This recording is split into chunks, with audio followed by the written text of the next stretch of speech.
Oh boy, did I have fun with this one. So if you go back to not the first video on my channel, but the first video of when I returned to this channel, it's the one where it's called the best 2K game of all time, and I think it's something like almost 200 points, and that was from an association I was doing, like I always mention in these videos, with 2K16, and I was playing against a 95 Magic, and that's easily one of the most difficult teams I've ever had to play against. It's one thing to be trying to guard a prime Shaquille O'Neal in this game, but it's another thing to be trying to guard him while you also have to worry about an oversized point guard in Penny Hardaway, and that's what really makes this team so special.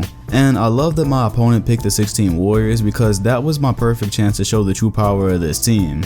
So first things first, here's what I'm going to recommend. When you use this team, I know I always praise about a bench, but you need to be running Dennis Scott at the small forward position. Reason is, this guy whose name is Royal, he does not have offense. He's not going to be able to shoot, and he is athletic and maybe he can get to the rim, but you need to be worried about spreading the floor because you want to give Penny and Shaq as much space as possible to operate.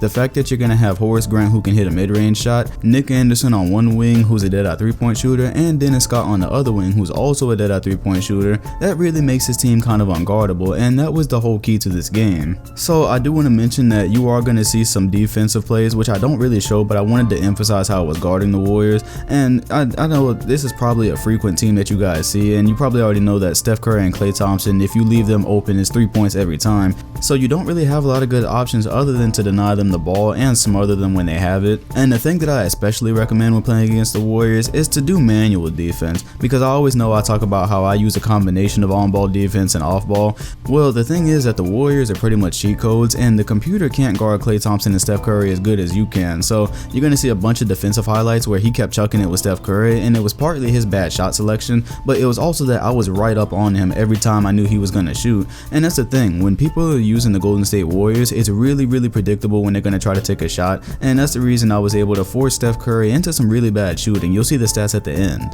So as far as the Orlando Magic on the offensive side, well, one thing I would say is play everything through Shaquille O'Neal because Shaq has no answer. I know in this game Andrew Bogut is a good defender, but he's not an answer for Shaquille O'Neal. And the thing is, the opponent most of the time knows about Shaq, so I think you even saw it in the very first play of this game. They're bringing a ton of help and so much attention is on him that somebody's going to be open, whether it's Horace Grant streaking to the rim, or it's Nick Anderson on a three-point line, or Penny Hardaway from a mid-range. Somebody's going to get left open, and even if they don't, you just power your way to the rim, because there's a lot of times in this gameplay you're going to see where I just back him down, and if he doesn't bring help, I'm going straight up with it. So Shaquille O'Neal is your main advantage. Like I talk about with these teams, always look, if you're just picking teams that you haven't played with before, try to exploit an advantage, and Shaquille O'Neal is definitely the biggest one. But then you have Penny Hardaway, who, just like Magic Johnson earlier in this series and Oscar Robertson, very tall point guard, and he creates mismatches. Now, the beautiful thing with the Warriors is that he had no way to hide Steph Curry, and if it was me, I would have still put Klay Thompson on Penny Hardaway. I didn't understand why he didn't do that, but even if he had of, I would have just been putting 6'6" Nick Anderson in the post all day on Curry, and that would have created its own set of problems.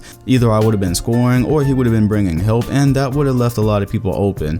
And even after that, he couldn't have put Curry on Dennis Scott either, because Scott is a good 6'8", and that's even more of a mismatch problem. So I guess he didn't have a lot of options, and because of that, I completely victimized Steph Curry with Penny Hardaway. It wasn't just a scoring either, it was a defense. As you're going to see as this game gets close to the end, I had so many contested shots, and I even had a couple of steals at the end with him. I was able to find teammates because he just wasn't disrupting anything I could do with Penny. And if you're going to use Orlando Magic, again, I would say that in NBA 2K16 when I was playing against this team, that was the biggest problem that this team created, was that I had Chris Paul running my point guard, and Chris Paul could absolutely not do anything with Penny Hardaway, and the computer knew it, so they would just attack, and then they would force me to switch up my whole defensive scheme, and before you know it, I was down like 10 and 20, and it was pretty difficult to get past them. This guy's interior defense was so inferior to Shaquille O'Neal that I didn't even need to put Penny Hardaway in the post, and that's what normally happens with these teams, because like with the Bucks I had Oscar Robertson and Kareem, and with the Lakers I had Magic and Kareem, and in these 5-minute quarters it's just kind of hard to take advantage of everything that you can actually do.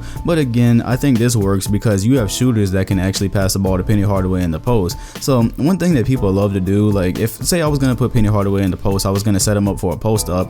What I would have done is I would have probably had Nick Anderson on the right wing. I would have had Hardaway posting up Curry. And normally what your opponent does is when they see the post up and they see it's clearly a mismatch down there, that's about to be 2 points. So they start baiting you into the shot and they start backing up to try to intercept the pass that they think is coming. Well, you're out of luck if you do that with Nick Anderson, because Nick Anderson is hitting that three. And even the same thing with Dennis Scott. If I would have set a post up that way, I don't think there's any way he would have been able to guard that. But this was a fast-paced game and I was really trying to run a lot, because as you can see, I went down by 10 points earlier. So I was trying to make the comeback and I wasn't really focusing on trying to set up those type of plays. So how I didn't get blown out by the Warriors even though I was down 10, that's probably a question you're asking because we're closer to the end of the video now and you did see that I came back.